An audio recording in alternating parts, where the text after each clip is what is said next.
दोनों की बातचीत एक निराशा का स्वर उभरता है और भारत जैसा देश 21वीं सदी में जब पूरा विश्व भारत की तरफ देख रहा है, ऐसे समय विकास के संदर्भ में अगर जिनके पास नेतृत्व है वहीं से निराशा का स्वर निकलता है तो फिर चीजों को आगे बढ़ाना बहुत मुश्किल होता है।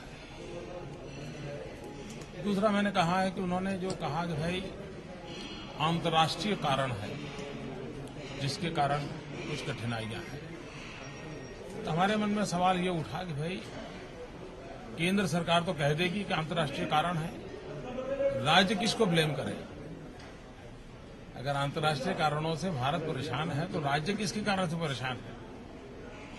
तो ये भी एक चिंता का विषय है कि भारत सरकार क्या कर रही है।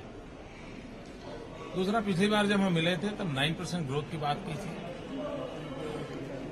7.9% पर आकर के अटक गए और आज इतनी बड़ी मीटिंग, इतना बड़ा फोरम, इतना बड़ा देश सिर्फ 0.3% आगे बढ़ने के लिए चर्चा कर रहा है। ये कितनी बड़ी निराशा है। यानी अगर आप 8.2 का लक्ष्य कहते हो, इसका मतलब कि ओनली 0.3% आगे बढ़ने की बात कर रहे हो। और इतना ही नहीं, दबी जबान में बोलते समय ये भी कहते हैं कि शायद 8.2 भी अचीव करना मुश्किल है, शायद 8 पे अटक जाएगा, ये कह रहे हैं। तीसरी बात, अगर इसके 20% टाइम पूरा हो गया है 12th प्लान का, 1 साल पूरा हो गया, 20% टाइम, उसमें भी 3 क्वार्टर पूरे हो गए। 3 क्वार्टर में हम 5.4 तक नहीं पहुंच पाए। अगर 3 क्वार्टर में 5.4 पर नहीं पहुंच पाए हैं तो आप किस प्रकार से अचीव करेंगे? इसका कोई रोड मैप इस सारी व्यवस्था में वो दिखा नहीं पाए।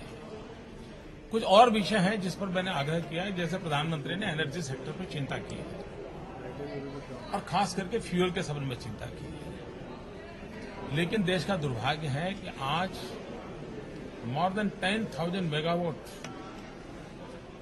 ये प्लांट अंडर यूटिलाइजेशन है और उसका मूल कारण फ्यूल की अवेलेबिलिटी नहीं है या फ्यूल पॉलिसी का प्रॉब्लम है और ये भारत सरकार का जिम्मा है।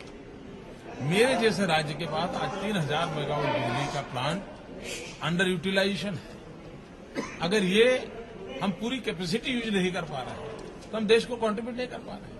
और इसलिए हमने कहा कि आप फ्यूल के संबंध में पॉलिसी, परमानेंट पॉलिसी का विचार कीजिए और डायनेमिक पॉलिसी का विचार कीजिए। एक और विषय मैंने आज नया रखा है उनके सामने कि हमारे देश में एक फाइनेंस कमीशन होता है जो हर 5 वर्ष के बाद राज्यों के साथ बैठता है, विचार विमर्श करता है और फंड एलोकेशन की फॉर्मूला तय करता है। समय की मांग है कि नेचुरल रिसोर्सेज के लिए भी एक कमीशन का निर्माण हो और हर 5 वर्ष राज्य सरकार, स्टेट गवर्नमेंट सभी लोग मिलकर के हमारे नेचुरल रिसोर्सेज की यूटिलिटी की प्रायोरिटी तय करें, कोटा तय करें, स्टेट के व्यूज को उसमें ध्यान में लिया जाए, क्योंकि नेचुरल रिसोर्सेज भी अल्टीमेटली स्टेट की भूमि में है, लेकिन आज उसका कोई से नहीं है। अगर ये एक नई व्यवस्था हम विकसित करते हैं तो अच्छा है। एनर्जी सेक्टर के लिए मैंने आपसे आग्रह से कहा है कि प्रधानमंत्री जी, आप चिंता तो कर रहे हैं लेकिन आप एनर्जी सेक्टर के इंफ्रास्ट्रक्चर के पर सीरियस नहीं है। भारत जैसा देश है जिसने स्मार्ट ग्रिड पर फोकस करना चाहिए। ट्रांसमिशन डिस्ट्रीब्यूशन के संबंध में जब तक हम स्मार्ट ग्रिड पर फोकस नहीं करेंगे हम इस समस्याओं का समाधान नहीं कर पाएंगे। मैंने आग्रह से उनके सामने विषय रखा है। दूसरा, मैंने कहा है कि भाई हमें एक डेमोग्राफिक बहुत ही बड़ा अवसर मिला है और देश का 65% पॉपुलेशन युवा है। हमारे विकास के केंद्र बिंदु में हम युवा को कैसे करें? और उसमें एक बात है स्किल डेवलपमेंट। प्लानिंग कमीशन ने एक आउटसोर्स करके किसी एजेंसी को स्किल डेवलपमेंट का पूरा प्लान क्या उसका काम दिया। 2 साल हुए, रिपोर्ट तक नहीं आई और गुजरात सरकार ने अपने तरीके से एक काम आगे बढ़ाया था। हमने कौशल्यवर्धक केंद्र KVK, इसका एक नेटवर्क पूरे राज्य में खड़ा किया और लाखों की तादाद में स्किल डेवलपमेंट के मेरे यहाँ मिशन चल रहा है।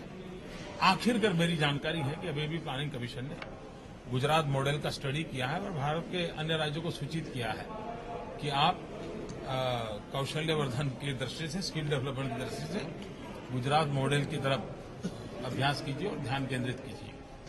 अब ये ऐसा एक इन्हें तो बहुत छोटा सब्जेक्ट है, लेकिन उसमें अगर 2-2 साल लग जाते हैं और अल्टीमेटली कुछ न करते हुए किसी राज्य के एक प्रयोग की ओर जाना पड़ रहा है, तो ये हम समझ सकते हैं कि किस प्रकार की पूरी व्यवस्था कितनी चरमरा गई है, उसका एक अंदाज आता है। मैं समझता हूं कि वैचारिक दारिद्रता, लीडरशिप का अभाव,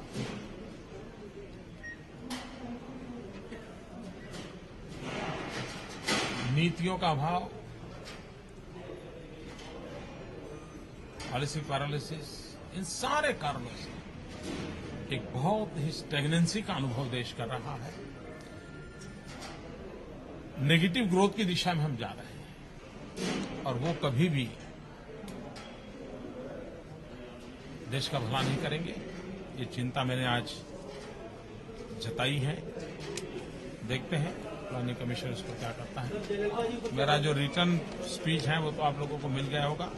ये जो बातें हैं मैंने मेरे भाषण में लिखी हुई है, उसके सिवाय की मैंने बताई है।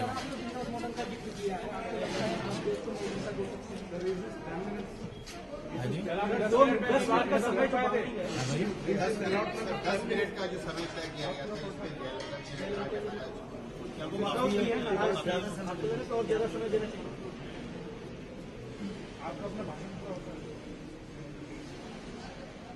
अब उनका बड़ा ही आग्रह था 10 मिनट का।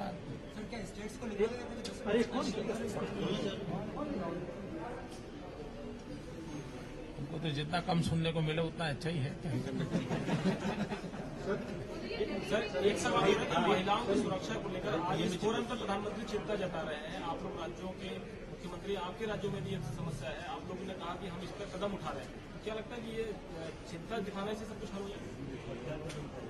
वैसे ये चिंता का विषय है, हम सब ने उसको सीरियस लेना ही चाहिए और मैं इसके ब्लेम करने की गेम में पड़ना नहीं चाहता इस विषय में। मैं इसे हमारी माताओं बहनों की डिग्निटी एक बहुत बड़ा इमोशनल इश्यू है और हमने इसको गंभीरता से लेना चाहिए और अबव पॉलिटिक्स होना चाहिए। मेरे सवाल का जवाब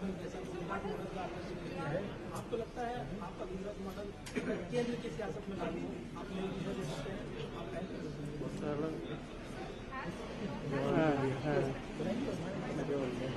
हाँ जी,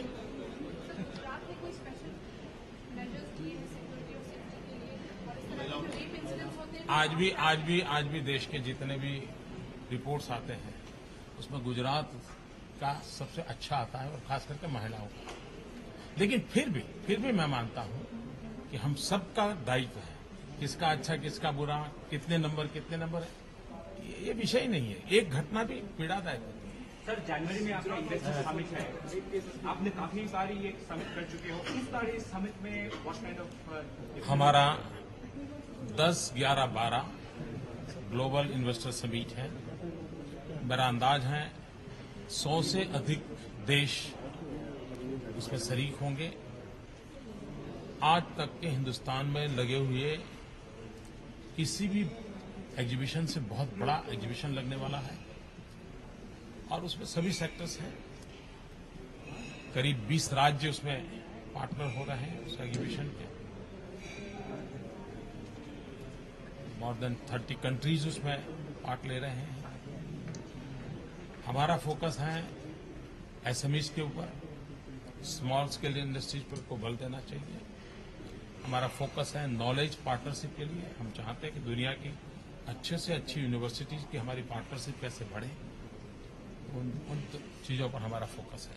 तो ये एफडीआई रिटेल में जो लाने की मंशा है सरकार की, इस पर आपका क्या विचार है? काफी डिबेट हो चुकी है और मेरी पार्टी ने अपना स्टैंड भी बता दिया है। सर, बड़े यहाँ खबरें हैं कि आप अगला लोकसभा का चुनाव उत्तर प्रदेश से लड़ेंगे, लखनऊ या फैजाबाद।